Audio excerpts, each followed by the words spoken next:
Hey everybody, and welcome back to Planet Coaster. I hope all of you have survived the Christmas days and you are not too crazily fed up and I don't know, your stomach kind of survived all the weird food kind of things. And I really hope that you guys are all doing well. We are back here in Isla Napali, and today's episode I really was looking forward. I've prepared that already a few days ago, and I am super happy to finally share it with you. I hope that this episode will lay out kind of the foundation of how the process and progress will be in the next couple of weeks. I was feeling pretty damn good building in this episode. I really had an image in my mind, and I really thought, okay, I'm gonna give this to you now as kind of a little bit of a brain food, which you hopefully can work with. I really need your feedback on what I did in this episode. It is really something I'm wanting to do for quite a while. Finally to fit that gap between the dive coaster and the actual restaurant. So there was a little bit of stuff I had to figure out what I want to do there and what I want to do with the beaches that are just behind these areas over here.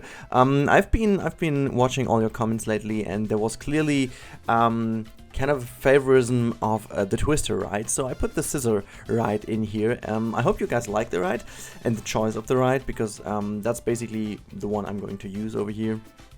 If not, guys, give me a reason why not and which other ride we should put in here. But as you can see, I'm going to change the beach here a little bit.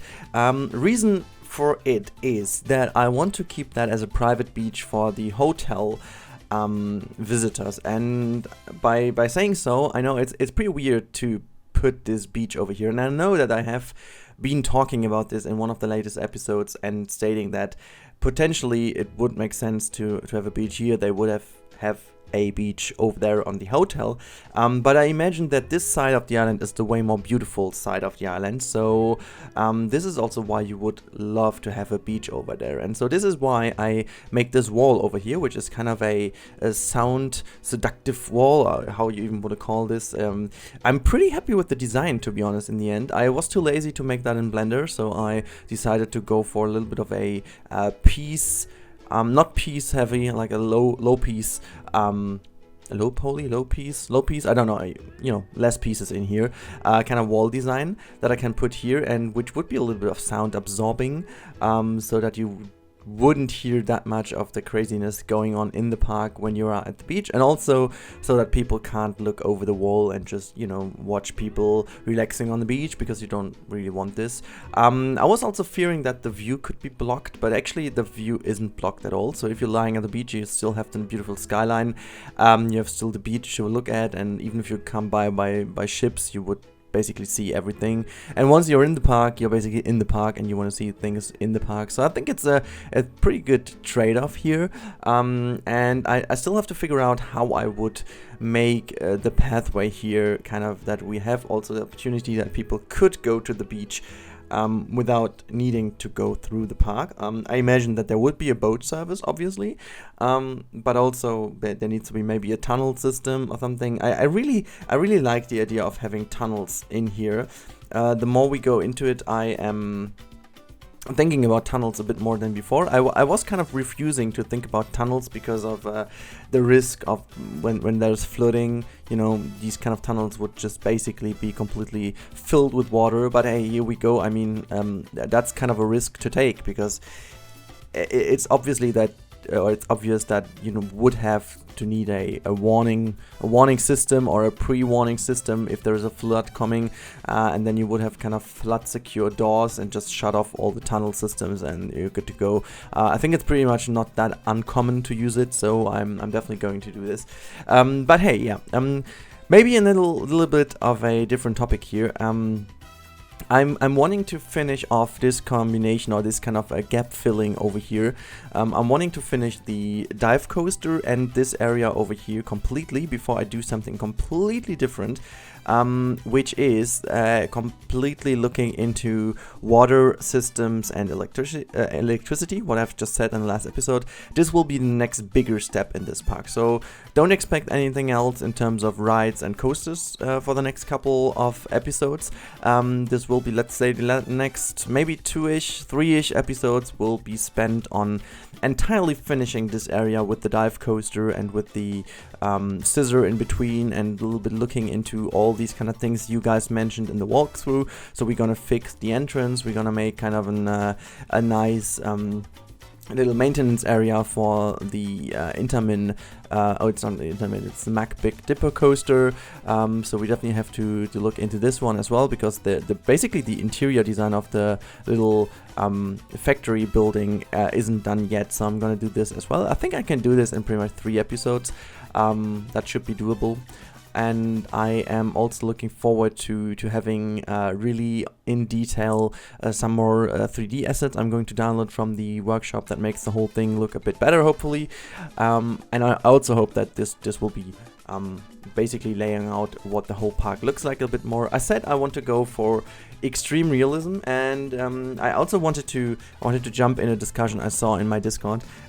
People were going really mad about things in terms of realism, and then other people say, hey, stop, it's still a game, and please stop, stop discussing about stuff like that. You can go as much into detail as you want. It all helps me, because I want to reach a level of realism that is as high as possible. It won't ever be completely realistic, since there is pretty much a limitation of the game itself. That's absolutely right, and there is nothing I can do about it. But here's the thing. We need to have our targets as high as possible, because the closer we get to the target, the better it is. But if the target isn't as high enough, it doesn't matter if we get close or not, because then the level is not high enough. But if the target is way over the top, let's say 50% over top, and we reach the target by 49%, we are just like 1% away from the most amazing thing we could create in the game. So this is basically kind of the way I see it, and I hope you guys see it as well. And I feel like I do have to talk to you about a little bit of a more interesting way of attempting everything here in the park, because it is by the time now the TMT changed a few things, and the TMT is definitely one thing I am super happy to have, and I will definitely look into quite a bit more in the future, in terms of what I will do for Kauai. I'm just talking about Kauai Beach. No, it's Napali Beach, and I will definitely try to make some great assets, maybe also bigger assets, to save some FPS. But well, I mean, talking about FPS about TMT is kind of weird, but I feel like this can be pretty much handled in the future. So we just have to find out which assets work and which not.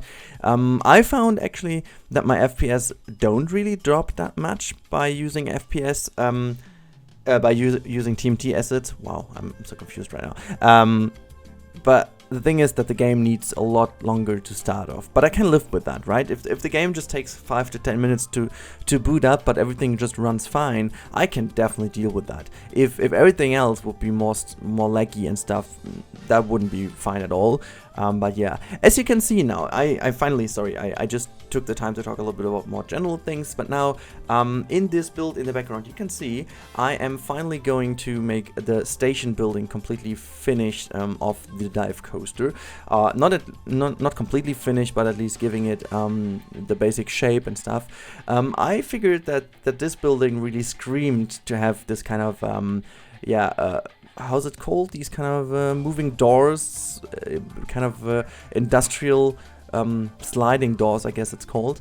I really feel like this is a super nice way of doing it. And I even triggered this so that every time a coaster gets in, one door just goes open, so you can have a little glimpse into the maintenance area. I mean, I don't know, it wouldn't be like an effect. It would be something kind of just as if there would be something going on and, you know, they need to change a car or whatsoever, just for this little bit of extra realism. It's maybe a little bit annoying if it's gonna get happening with every car, but I just keep it as it is to have a little bit of movement here. Also, I put these rotators, which are actually just ceiling vents, in here. And yes, guys, I completely looked at if the height is suitable for this ride. As you can see, I was testing it over here to make sure that none of our guests will have chopped arms and hands. Otherwise, the little phrase, keep your hands and arms inside the train at all times, is gonna be more and more important to this ride than ever before. But no, I just made sure that this is a height that we can work with and which would be approved by our security team. And I definitely want to go also into the company thing a little bit more. You will see there will be a special video in the upcoming days about the company itself. So please make sure, guys, that you keep being active in the comments. I really want to bring in as much as possible of your feedback. I hope you already saw that over the course of this project so far. I really went back into the park. Every time I saw the feedback, I tried to make it kind of better. And yeah, I just really wish that we can get even more crazy about this. So please use the comments down below, use the function in Discord or whatever, the company chat, to basically give me all of your feedback. And as I said, there is like no limit in what you can say. You know, get as creative, get as crazy, get as I don't know, as much into realism as it's potentially possible. It doesn't matter if it works or not works in the game at the first. Every information can bring us further. So if you say, for example, let me just go completely weird here. If you say, for example, we need to have 2 centimeter more thick glass over here, because otherwise the sun would heat up this room too much and people would have to sweat too much, so put some extra vents in here, right?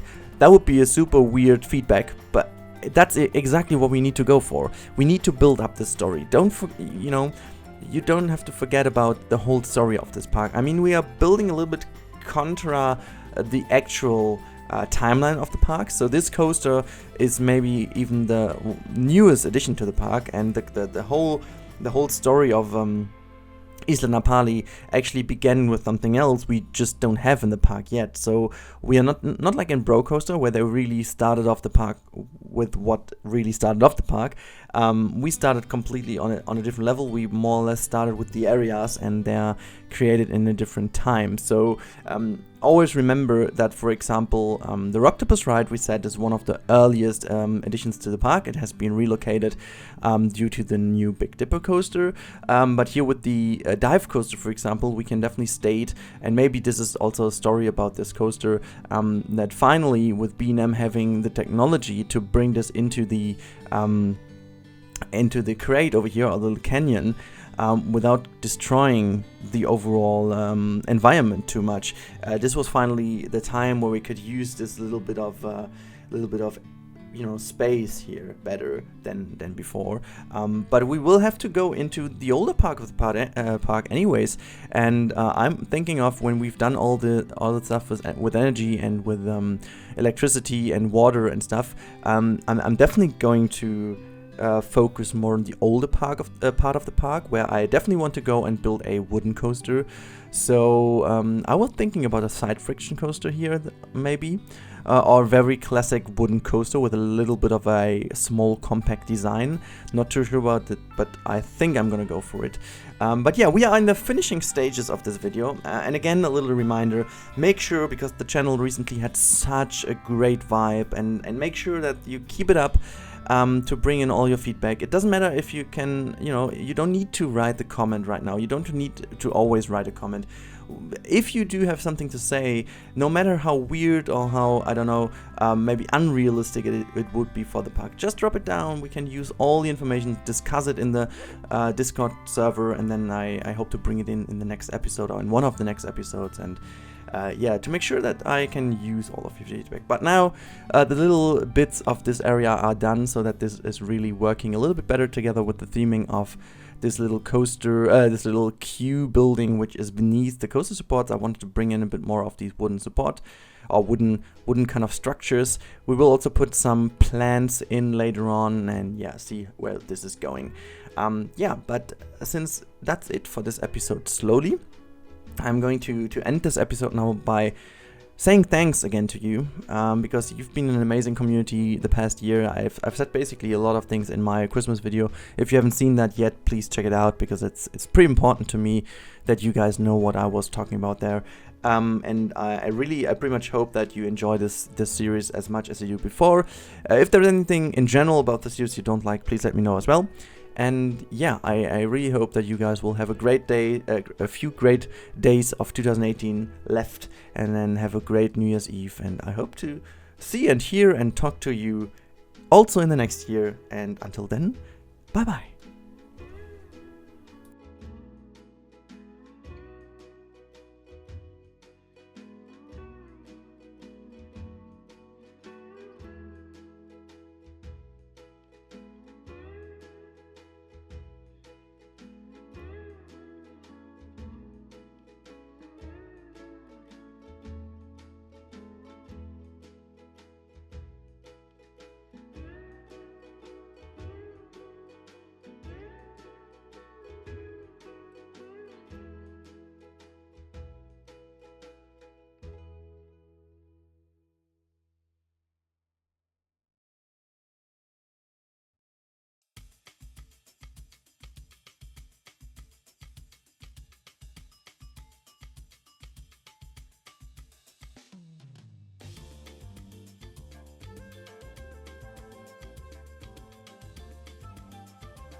We should be hiding out wherever we may find love that's flowing.